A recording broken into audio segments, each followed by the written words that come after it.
The next thing to consider is what kind of interior do you want the casket to have? Would you like something that is very religious? What kind of religious beliefs does the person hold? For example, this one that has the Last Supper depicted with the picture of Jesus and the disciples may not be appropriate for somebody who has no religious beliefs, for example. On the other side, we have this one that has a velvet interior. It's very much of a very plush, very comfortable. It's amazing how many people are looking for caskets that feel comfortable for them to touch and to feel. So they believe, it's comforting to have a casket that feels nice, to know that your beloved is going to something that actually feels very comfortable, like this one with the velvet interior.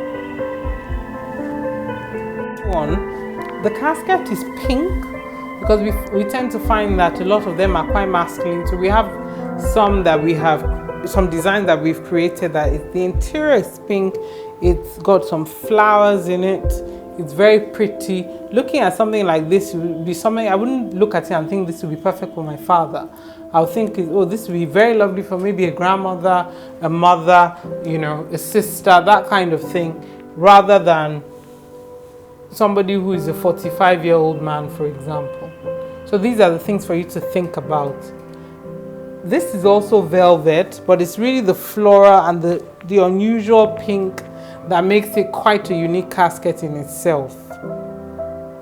Another interior that we could look at is satin.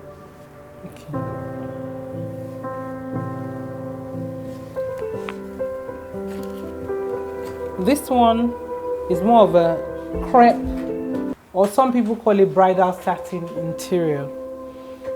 The interior on this also has a fiberglass, which is very important for when you're thinking about lying in state where there's going to be a viewing. If you're expecting a lot of people and you're thinking about, will people stop, because people can get very emotional at funerals in Nigeria and everywhere else in the world. And the fiberglass is quite a nice covering to put so that they actually don't touch the casket. So for example, if you're going to have it for a viewing, we probably will have it like this. And what will happen is that you have people putting their hands in, but they actually can't touch. So this is another way, another kind of interior that you can have.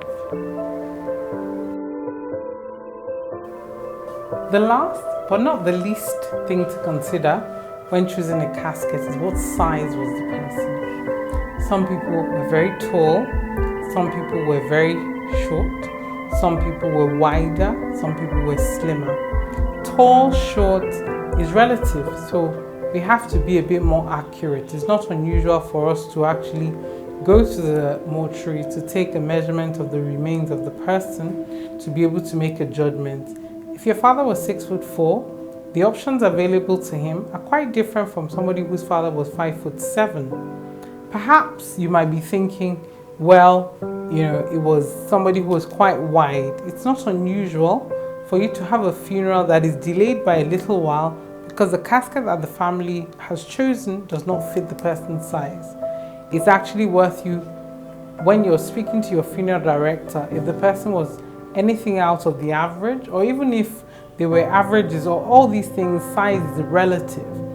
Make sure you let them know, well, my dad was actually 7 foot.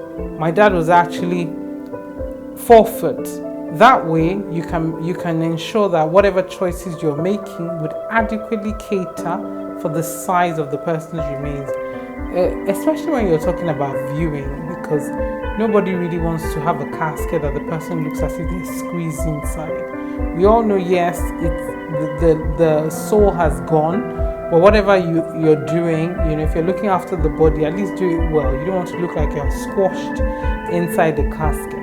So it's very important. The fifth, last but not the least, is what size was the person?